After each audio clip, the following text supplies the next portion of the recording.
Happy Vesak Day. Welcome to our class. Today we are going to focus on Southeast Asia. Today's class will not be in the textbook, so please listen carefully. There is a reason why we are doing this class. It's because we are going to look at Southeast Asia on its own. Okay? Remember on Tuesday when we talked about India, in your textbook, the story of Southeast Asia is lumped together with India. But I think so it does a very great injustice to our story. Southeast Asia is our history because we are Southeast Asians and we should be proud of our regional history. So, Southeast Asian history should not just be part of Indian history or Chinese history or even the Middle East history, but there is some sense of an indigenous Southeast Asian history, Southeast Asian history, which is ours. So when we talked about the great kings of the Khmer, or the Sailendra, or the Srivijaya kingdoms, we must also need to emphasize that there must be some kind of local genius that made these kingdoms possible. It is just not about importing Indian or Chinese statecraft, Indian or Chinese religions, but there must be an element of local genius making the possibility of telling the story of Southeast Asia from the inside, not Southeast Asia from China or India. So today's class will look at Southeast Asia until the 5th century. If I'm not mistaken, there will be 2 classes on Southeast Asia. And our Southeast Asian classes, if you consider small classes, there will be 3 small classes on Southeast Asia. Southeast Asia until the 5th century. The next part, when we'll look back at Southeast Asia, will be Southeast Asia and China. And then there will be a small part on Southeast Asia and Islamization. And so there will be altogether 3 parts of Southeast Asia. Okay, so this is our first part on Southeast Asia. It's a very short lecture. Now, let us look at the possibility of telling the story of Southeast Asia from our perspective. So we can tell the story of Southeast Asia from prehistory, from the angle of ethnohistory, from the angle of archaeology, and also some of the very unique discoveries of Southeast Asia not found in other parts of the world. And finally, our last part is look at the earliest kingdom of Southeast Asia. Funan is the earliest Southeast Asian kingdom. Now, there are a lot of challenges of telling the story of Southeast Asia. We have looked at on Tuesday, that the major challenge of Southeast Asia is how do we get the source of Southeast Asian history. Yes, when we looked at Southeast Asian history, Southeast Asian sources, there are the chronicles, or in Malay known as hikayat, or in Thai, Pongsawadan or Tamnan. Okay, Pongsawadan is like chronicles, Tamnan is like folk tales. However, when we look at a hikayat, for example, hikayat Merong Mahawangsa, or also known as Pongsawadan Mengsai Buri, there is a lot of need to separate out what is history, what is mythology. Remember, when we look at hikayat Merong Mahawangsa, there is the stories of men flying. Okay, the story of Merong Mahawangsa, he will arrive at Kuala Kedah at the back of the Garuda. So you must find a big enough Garuda to actually fly this man. So it borders on mythology. So the need, and when we use Southeast Asian sources like a hikayat, there is a very strong need to remove the mythology, to remove the magic out of these stories. Now, there are of course a lot of other sources that writes on Southeast Asia, and the most important is Chinese sources, mainly travelers, Buddhist monks, diplomats or envoys. Okay, the most important person, the Buddhist monk, will be Yi Ching, okay, or Ai Ching of the Tang Dynasty, who traveled to India to collect the Buddhist texts. He stayed and studied Sanskrit at Srivijaya.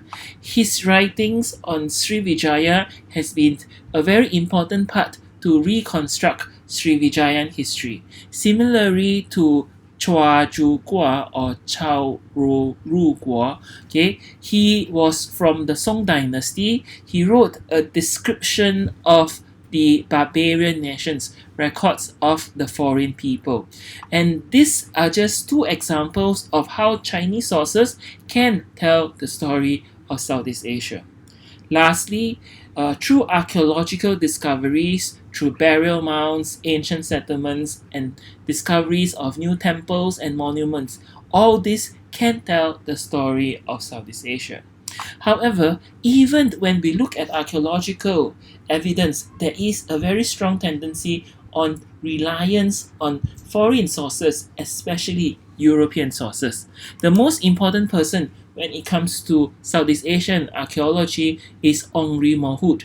Henri Monhout, he was actually a traveler, a French traveler who discovered by chance Angkor Wat.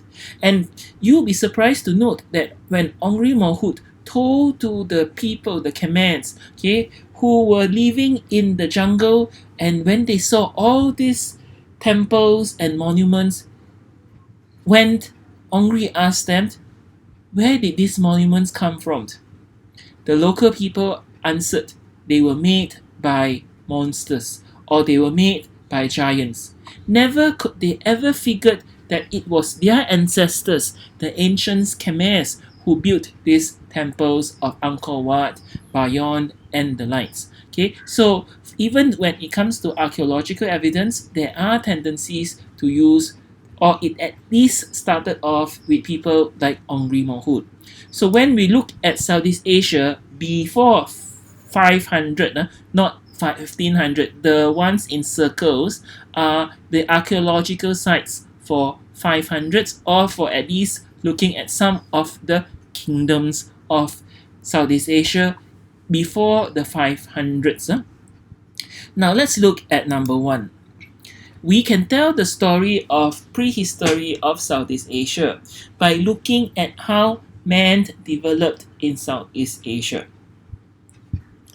Okay, so for example, Homo erectus was about 0.5 million years ago, or 500,000 years ago.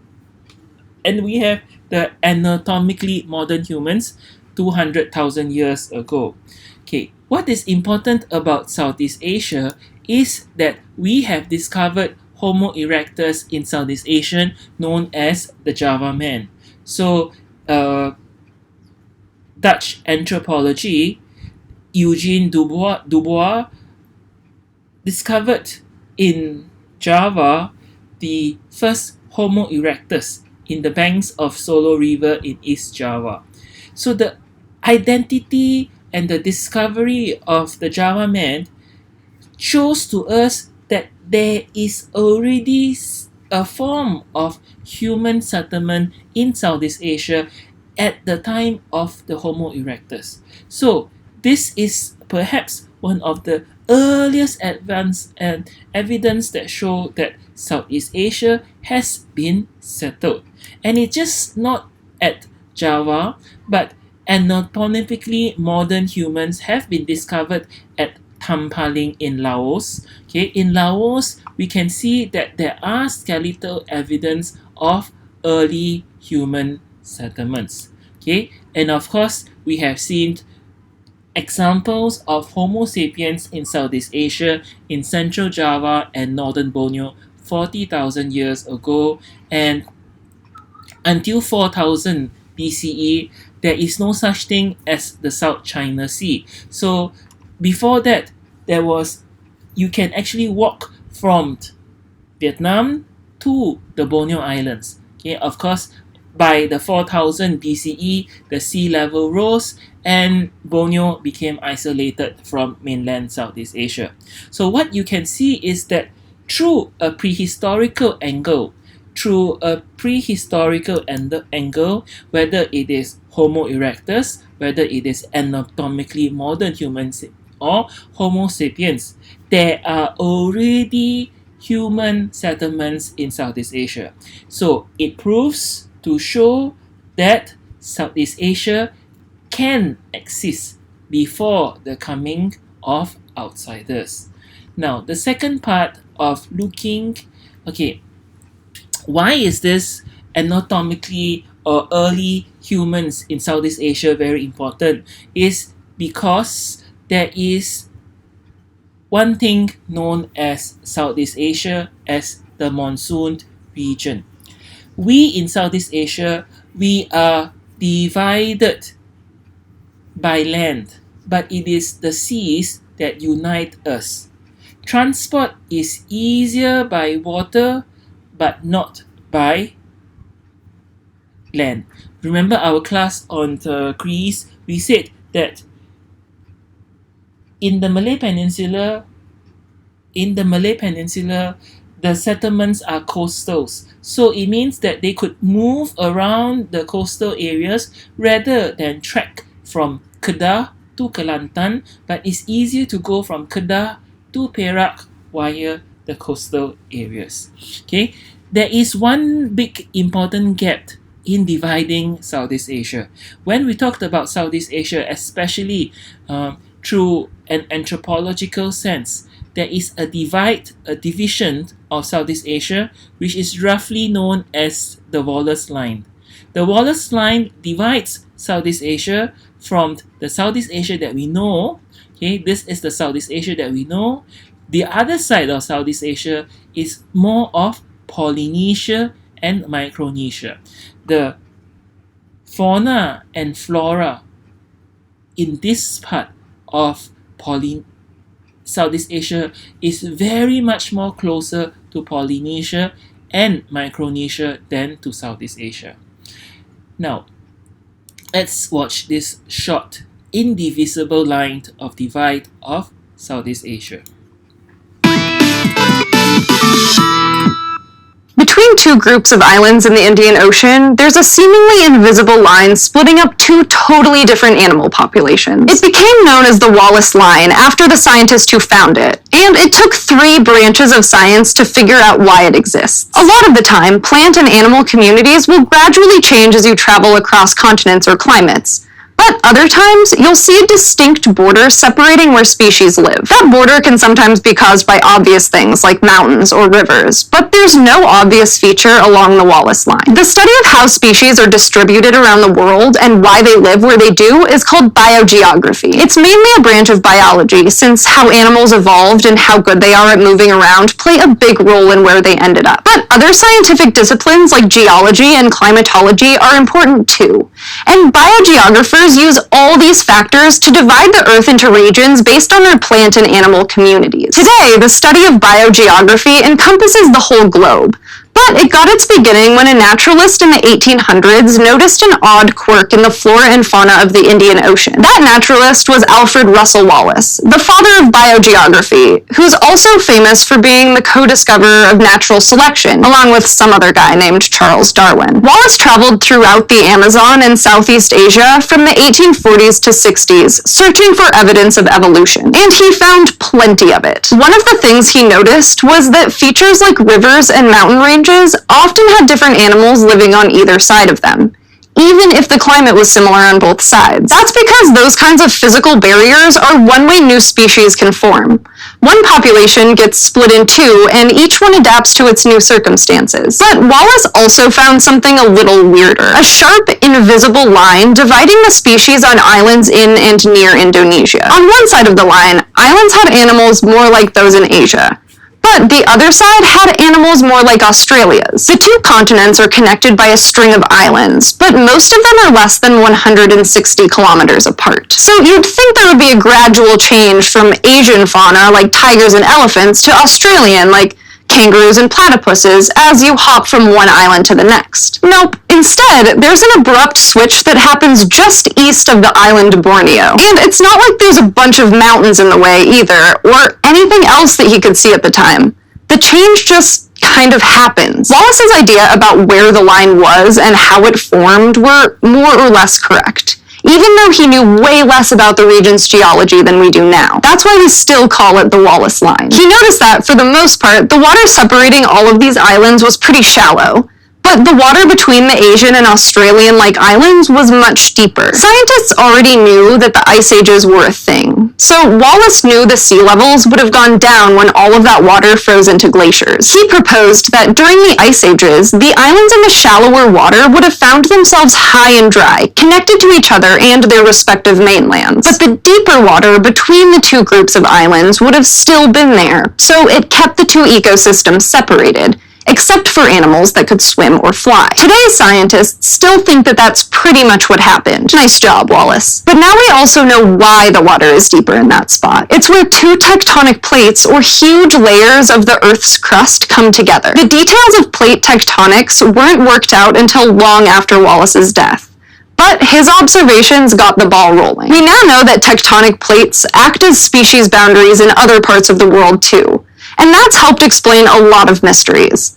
Like why the animals of North and South America are so different, even though it's one giant piece of land. Turns out they weren't actually connected until two tectonic plates crashed into each other a few million years ago, after a lot of species had already evolved. When you look at a map, it's easy to forget that the Earth has changed a ton over time. But those shifts in geology and climate are what shapes the animal communities we see today. And the cool part is that the more we know about geology, the more we can figure out about biology, and vice versa. You can't completely explain why different species live where they do without also knowing about things like ice ages and continental plates, which kind of makes science one big nerdy family. Thanks for watching this episode of SciShow, which was brought to you by our patrons on Patreon. So what you can see here is the biogeological or biogeographical description of early Southeast Asia. Southeast Asia is over here, and this part here is Micronesia or Polynesia. Now, when we say that the seas unite Southeast Asia, the proof is that you can see, for example, Dongsun drums. Okay, these are Dongsun drums, and they are found all over Southeast Asia. Okay, this is one of the most evidently proofs of the trade between early settlements in Southeast Asia. Settlements and trade. In Southeast Asia, there was the transition from food gathering to food producing. Okay, that means, for example, like rice is cultivated in Southeast Asia. Okay, now let's go to the main part. If we are able to tell the story of prehistory, okay, through archaeology, through biogeography, through trade and settlements, there is also another possibility of looking at early Southeast Asia, looking from the linguistic perspective, an ethno-history of early Southeast Asia. We know that Southeast Asians are divided into two groups of Southeast Asians. One is the Austronesians. Okay, the Malays are basically Austronesians. Okay, so the Malays, the origins of the Malays will come from Taiwan through the sea route through the Malay Peninsula. So that is the founding of the Austronesian linguistic race. Okay, these are linguistic groups. So the Austronesians, and the second linguistic group is the Austroasiatic. The Austroasiatic came to Southeast Asia via the rivers of Mekong, Brahmaputra, and the Chao Phraya River, as well as the Red River. So the Austroasiatics are mainly Thais, Mons, Laos, etc. Okay, and what is interesting is that the migration of Austronesians coming out this way, going up the Malay Peninsula, whereas the Austroasiatics will come down the Malay Peninsula, and then we realize that these two groups of the Austroasiatics and the Austronesians will meet. They will meet around present day of southern Thailand. So what we have here is the Austronesians. Okay, the Austronesians will come down here and they will displace the earlier settlers or the earlier residents of the Malay Peninsula. Remember, in our point earlier, we say this is the Wallace line. This is Southeast Asia. The other side is Micronesia and Polynesia. So, the coming of the Austronesians will displace the Melanesians. The Melanesians are today known as the Orang Asli. And if you notice carefully, a lot of the Austronesians, the Melanesians, they are known as Proto-Malays and they look like they are from Polynesia. So, an early part of the settlements of the Austronesians, when they push the Melanesians to the jungles, okay, this is a proof of a new settlers coming to live in Southeast Asia. This is in the realm of 5000 BC, 2000 BC. Okay, these are very long time ago. Okay, for example, this is the city of Nakhon Si Thammarat. Okay, in Nakhon Si Thammarat, you can see two groups of linguistic people even until today. You see a group of Austroasiatic. Austroasiatic language groups are like Thai, okay, or in this sense, Thai and Thai is different. Thai is the ethnic group that we know of today. Thai is the larger. Okay, there's also Thai that is south that is different. Okay, so basically the Thai linguistic group will march into the Malay Peninsula and they will bump into each other, the Austronesians and the Austroasiatics. Okay, now, so the second point to show that it is possible for an indigenous Southeast Asian history is by looking at the linguistic development of two groups, Austronesians and Austroasiatic. Now, the third point to show that Southeast Asia is indigenous is to look at archaeology. Archaeology can tell a lot about Southeast Asia. It can reconstruct the daily life of the past and look at the culture and economy. Of course, when we can use scientific methods, for example, radiocarbon dating and accelerator mass spectrometric AMS to tell the dates of these archaeological discoveries. Of course, not everything is 100% accurate. Early history can never be 100% accurate. There are a lot of archaeological sites in Southeast Asia. The earliest archaeological sites is the Hao Bin Hien archaeological site, and this is in northern Vietnam.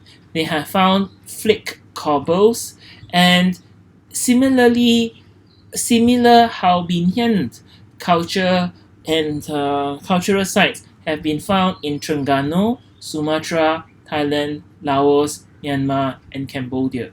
So Southeast Asia has a very early history. Another way to look at early Southeast Asian history through archaeology, for example, is to look at the pottery. And this pottery that is unique to Southeast Asia is found in Ban Chiang. Okay, Ban Chiang in Udon Thani, northeast Thailand today, okay, is most noted for red painted pottery. And this red potted pottery is found all over Southeast Asia. Okay, let's look at this video clip.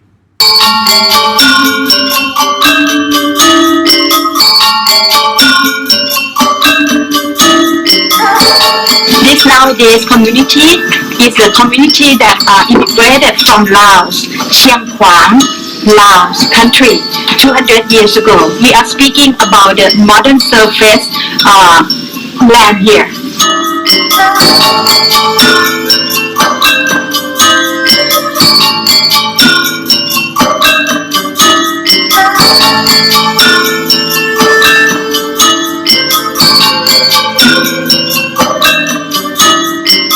First time they immigrated to this area, only 4 to 5 families. They didn't know at first what's underground, like the prehistoric community. So in the past, they had to make a living, they had to build a house. So when they started to stick a pillar into the ground, or when they dig a well, they just coincidentally found the artifacts that scattered under the ground, that deep down around 2 meters, like broken pieces of pottery. In the year 1966, Mr. Steve Young, he was a son of U.S. ambassador in Thailand. He studied at Harvard University under the course anthropology, and he came to Thailand to visit his father. He went out and talked to people, observed way of living, and finally he stumbled on broken pieces of the earthen pottery, the baked clay pottery, and then he was surprised, because it's like maybe a big pile of pieces. And then he asked the villagers, they didn't know about the background or the history of these artifacts. So he tried to pick up some pieces and travel to the headquarters of the Fine Arts Department in Bangkok and try to have a research, made investigation, and then the Fine Arts Department in Bangkok tried to compare the color to other prehistoric sites in Thailand. Finally, they found that it's similar to some of the examples of the paints on the brick wall in Ubon Ratchathani at Kha Tam. So they finally could trace back that it might probably be made in the same period of time.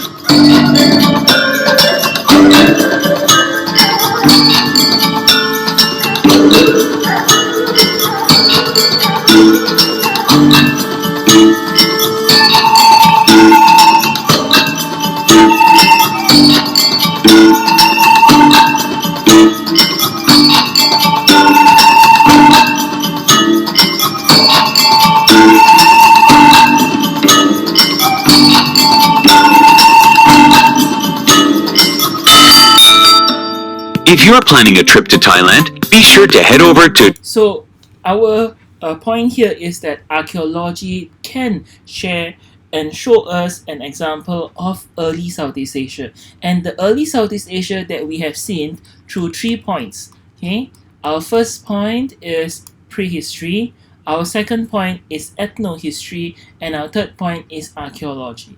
And all 3 points do not show any attempts or influence of outside world. Okay, so with these 3 examples, we can actually show that Southeast Asia can have an indigenous history. Now let's look at the next part to show why Southeast Asia is unique. There are a few things that are uniquely discovered in Southeast Asia. Southeast Asia, among our unique discoveries is that rice did not develop in India, rice was not domesticated in China, but rice was domesticated in Southeast Asia. It was the Southeast Asians who first discovered how to domesticate rice and to develop this wet rice cultivation. Wet rice cultivation is known as Sava cultivation, which is something unique to Southeast Asia and later exported out of Southeast Asia. Southeast Asia also have other unique crops, for example, sugarcane, yam, sago, bananas, and coconuts. It is believed that Southeast Asia was also among the first to domesticate chickens and pigs. Sava cultivation or wet rice planting is unique to Southeast Asia. Okay, this form of Sava cultivation allows for high population density and a burgeoning non-food producing nation, on a kingdom. Okay, so what is important about wet rice cultivation is that wet rice cultivation allows for more people to be not tied to the land. One small group of farmers can produce enough food for a bigger civilization. So much so that Southeast Asia is known as Suvarnabhumi, which means the golden Chersonese, which is the land of gold. Okay, Suvarnabhumi, not the airport, Suvarnabhumi airport. Okay, so the golden land or the land of gold. Southeast Asia is rich in pepper, rainforest products, aromatic woods, resins, and the rarest and finest of spices. Okay, one of the things that the Emperor of China loves the most comes from Southeast Asia. That is bird's nest. So products from the rainforest, and to collect bird's nest in the past was a very tough job. Okay, you need to use very high sticks and trunks to collect bird's nests in the caves. Okay, and also the riches of Southeast Asia makes this area known as Yawadipa, or the Millet Island. In Southeast Asia, we have also discovered the use of bronze. When we talk about bronze, we normally talk about China, okay, and the Chinese dynasties, for example, Shang. But Southeast Asia has also discovered bronze independently. Okay, we have able to date back bronze items, for example, in northeast Thailand to 1400 BC. So this is about the time of the Shang dynasty. The most important equipment that was seen made in bronze is known as the Dongson drums. The Dongson drums is first found in Vietnam, but these drums are found all over Southeast Asia, which will show the next part.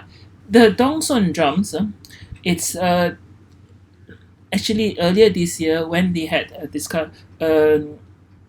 an expo on early Southeast Asia at the National Museum. Okay, the Dongson drum was one of the artifacts that were exhibited at the museum. The Dongson drums that is found all over Southeast Asia shows one thing, that there is early watercraft development. When we say that Southeast Asia is connected by the monsoons, it meant that Southeast Asia could use the monsoon and the seasonal winds to travel within Southeast Asia, and later even to outside Southeast Asia, to East African coast, to Eastern Islands, to Easter Islands on the Pacific. So you can actually see Malays or Austronesians speaking Malays in faraway areas, for example, in Mauritius, in Easter Islands, on Christmas Islands. Okay, all this will show that there has been early sailing, the ability to sail long distance. And even Pliny, which is a Roman naturalist and natural philosopher in the 1st century, wrote about Southeast Asia's cinnamon trade. And he said that the Southeast Asia cinnamon traders were able to ride the winds from gulf to gulf between Asia and Africa. The rafts that they use could be seen even in places like in Borobudur, of course, much more better than this. Okay, so the rafts that were able to bring the Southeast Asians out of this region. Lastly, one of the most unique part of Southeast Asia is the position of women. If we look at China, if we look at India, the position of women is much lower. But in Southeast Asia, it is the woman who controls the local market system. Southeast Asian women enjoy a high degree of economic and social status, very unlike those of in China and in India. Okay, the control of or the role of women in local market systems are evident even until today. One of the best examples will be in Kota Baru market, in this market known as the market of Cik Siti Wan Kembang, Pasar Cik Siti Wan Kembang in Kota Baru, and you will see only women merchants selling their wares. Okay, this is even true even until today in an Islamicized state of Kelantan. Now, let's go to the last part. We have shown that Southeast Asia is unique. Unique in the sense of ability to grow rice, okay, ability to have discovery of bronze, and the ability to move within the region and outside the region, and finally the position of women, which is much higher. Now let's go to the last point. Southeast Asia, looking at how did the first kingdom or the earliest Southeast Asian kingdom, and this is basically the first kingdom that we can use and describe it through many sources and many evidence. So this is just not an mythological or a kingdom that we just guess or guesstimate. No, this is the first Southeast Asian kingdom, and we can use documentary evidence. For example, using Chinese dynastic annals, okay, as well as using it together with archaeological evidence. Okay, the first kingdom that we are going to talk about is Funan. Okay, and when we talk about Funan, the thing about, if you look at Western textbooks, when they talk about Funan, there is always this thing about China, there is India, they will provide the political, religious, and cultural ideas. But no, let's just put this aside for the moment. Funan is Southeast Asia's first kingdom. Yes, they may have been, influenced by Indian statecraft, Indian religious ideas, Indian cultural ideas, but we cannot discount the possibility of a local genius. So in Funan, especially in the capital city of OCEO, okay, this is the first ever recorded kingdom in Southeast Asia, and it can trace back, okay, you can trace back Southeast Asia's earliest known polity to about 350 CE. Okay, so about 350 CE, okay, which is, you see around here, is probably around Cambodia, modern Cambodia. And Southeast Asia, our first kingdom at OCO, okay, there are many records of saying that, number one, there is a lot of food, a surplus of food, a surplus of trade. And even Chinese visitors, when they talk about Funan, they reported back as a city of palaces and houses. So this is perhaps the first kingdom in Southeast Asia, a kingdom of 1,000 miles in extent, with boundaries perhaps as wide as the Khmer kingdoms 1,000 years later. Okay, so that is our story for today.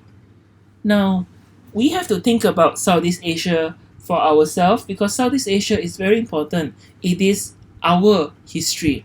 We are not talking about a culture and history that is irrelevant. Southeast Asia is our story. So we have to be very careful when we talk about the history of Southeast Asia.